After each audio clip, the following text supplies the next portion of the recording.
Hi guys, so this is going to be our test review video. You are probably going to notice some similarities in these first problems to your quiz review. So if you've done the quiz review, these may look a little familiar, but that's okay. More practice on this is better. Also keep in mind, to get extra practice on this, there is the practice test available on Schoology. So you may want to try that as well to get a little bit extra practice in on some of these types of problems.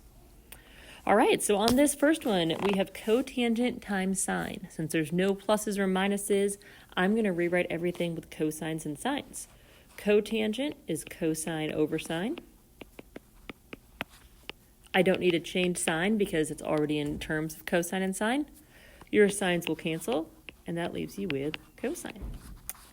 To help you guys out too with that last style of question, I'll go ahead and write what I did. So you can kind of see what happened here. So on that first step, we use the quotient identity to replace cotangent with cosine over sine, and then we canceled out. All right, on this next one, I'm going to rewrite it as cotangent divided by cosecant. Okay, so I just rewrote. Then again, I'm going to rewrite using sines and cosines. So cotangent, that is cosine over sine. That used the quotient identity.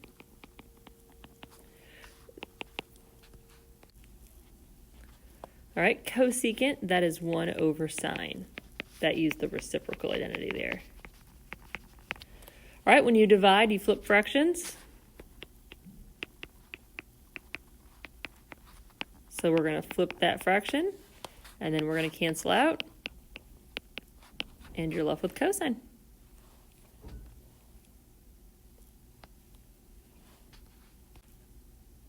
All right, and this next one, the first thing I'm going to do is I'm going to, whoops, not skip slides. I'm going to FOIL. All right, so we're going to FOIL here first. So that gives me cosecant squared plus cosecant minus cosecant minus 1. Then we're just going to combine like terms. So those cosecants will cancel out. And then finally look at your Pythagorean identities, and you'll see that cosecant squared minus 1 is cotangent squared. All right, let's try this next one. Again, I'm going to distribute or FOIL. It's the same type of process here. Okay, we're going to multiply.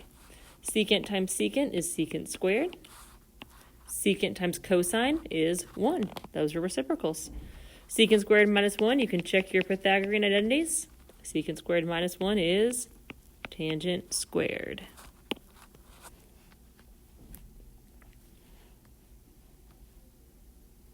All right, on our next ones, we have a common factor. So you didn't see any on the quiz like this, but you may see one on your test like this. You have two terms here, and both of those terms have a cosecant squared. So we are going to factor out the cosecant squared. It's similar to if you had something like this, and you factored out the 4. Okay, that's the same type of thing that we're doing right here. Or if you have, let's look at it this way. If you factor out the x, okay, same concept right here. We're going to do the same thing. So cosecant squared gets factored out. If you take it out of the first term, you have 1. Take it out of the second term, you have cosine squared. Okay, so what we did there is we factored. Then 1 minus cosine squared is a Pythagorean identity. So we can replace 1 minus cosine squared with sine squared. Anything times its reciprocal is 1. All right, on the next one, in order to add these together, we're going to have to get a common denominator. So I'm going to multiply the right fraction by sine over sine. So that means that your left fraction has not changed. Your right fraction is now sine times sine, which is sine squared. Now you have the same denominator, so you can combine them together. Cosine squared plus sine squared is just 1. That's using your Pythagorean identity. And then 1 over sine squared using your reciprocal identity is cosecant.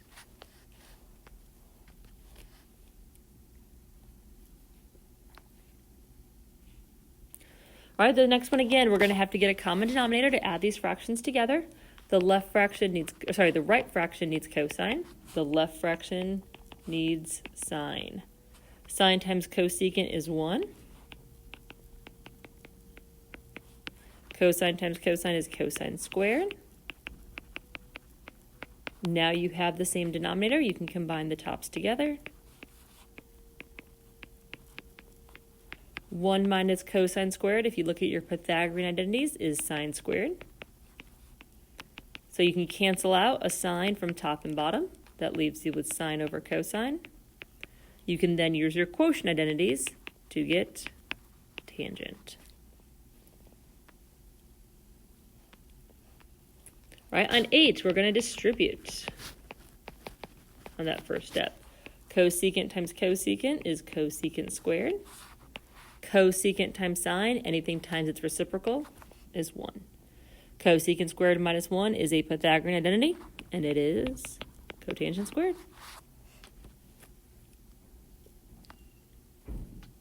All right, on 9, there's no pluses or minuses, so let's just write everything in terms of sines and cosines and see what cancels out. Using your quotient identity, I can replace tangent with sine over cosine. Using your reciprocal, I can replace cosecant with 1 over sine. Cosine squared does not need to change. Sine cancels. One of your cosines cancels. You still have a cosine left. It's at the top of the fraction, so our answer is cosine. All right, 10 is another factoring question. There is a common factor between these two terms. Both terms have a cosine squared, so we're going to factor that out. Using your Pythagorean identities, tangent squared plus 1 is secant squared.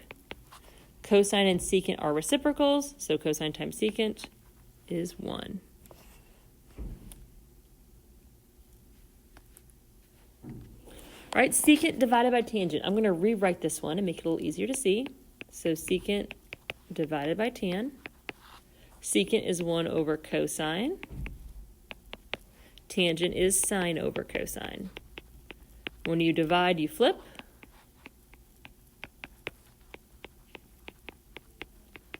Your cosines cancel. So you have a sine at the bottom. 1 over sine using your reciprocals is the same thing as cosecant. All right, last one. That is an example of one where it's just one that's a little harder to see that you need to add fractions. So I'm going to rewrite cotangent as cosine over sine. I'm going to rewrite tangent as sine over cosine. And now I can get a common denominator. So we'll multiply this one by cosine top and bottom. Multiply this one by sine top and bottom. So I get cosine squared over cosine sine. This is going to be sine squared over cosine sine. Now you can add the tops together and keep the common denominator. Cosine squared plus sine squared is 1. Now I will tell you, you probably wouldn't see this one because this is 1 over cosine times 1 over sine. Well, 1 over cosine is secant, and 1 over sine is cosecant. So that's the best way to write your final answer. So those are all pretty similar to what you guys saw in your quiz and on your quiz review. The next ones, these are going to be kind of some of the newer ones. Okay, so using those sum and difference identities. So what we need to do is check our sum and difference identities and see which one looks similar to this. So what I have is cosine times cosine minus sine times sine. So let's check our identities. Cosine times cosine minus sine times sine. That is cosine A plus B. So now I just need to figure out what took the place of A and what took the place of B. A is 3 pi over 12, B is pi over 3. So this is going to become cosine 3 pi over 12 plus pi over 3. Well, in order to add these together, I need a common denominator. So this is going to be 4 pi over 12, and I get the cosine of 7 pi over 12. All right, let's look at 14. Very similar, different formula. This time on 14, we've got cosine times cosine plus sine times sine. Well, cosine times cosine plus sine times sine is cosine A minus B. My A is 40, and my B is 30. So that is going to be the cosine of 10 degrees. Now, again, that's not something that we know. That's okay.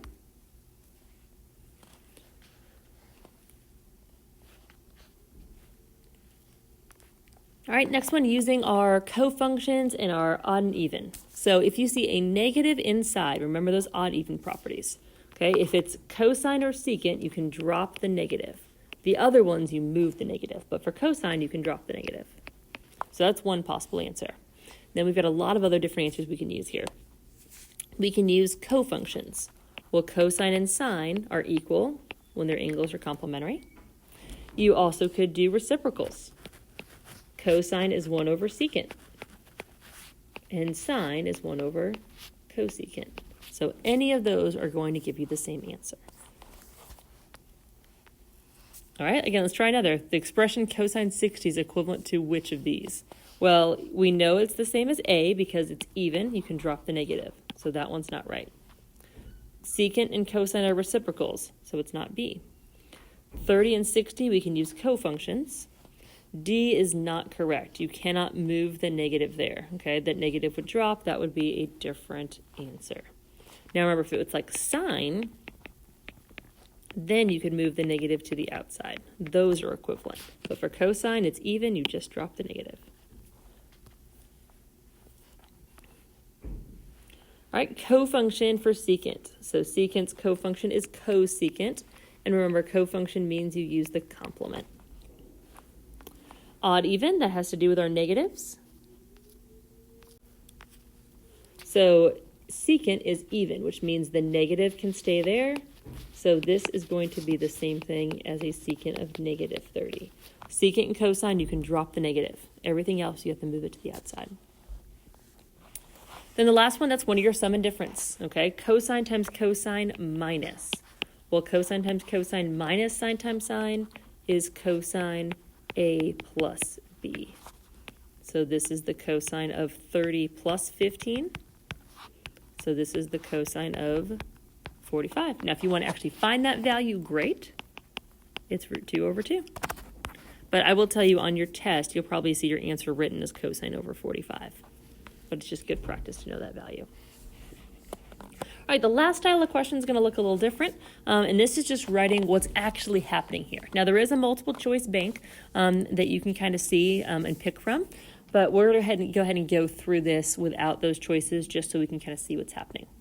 So what we need to do is see how this is changing from step to step. Well, if you look at this first one, how we get from the first step to the second step. You have this cosine here that wasn't there before, and you've got extra signs that weren't there before. Well, the reason you're doing that is you are getting a common denominator in order to add those fractions together. So that's step number 1. Then what you did was you replaced secant with 1 over cosine. Well, secant to 1 over cosine uses the reciprocal identity. Okay, so replacing those, that's your reciprocal. And if you're not sure, again, check your formula chart. You'll have that with you to be able to see how it's changing. All right, well then, what changes is 1 over cosine times cosine turns to 1. Well, what happens there is the cosines cancel out. All right, so then what changes to get from that step to the next step? All of a sudden, we only have one fraction. So we go from these 2 fractions to 1 single fraction. So we are subtracting those fractions.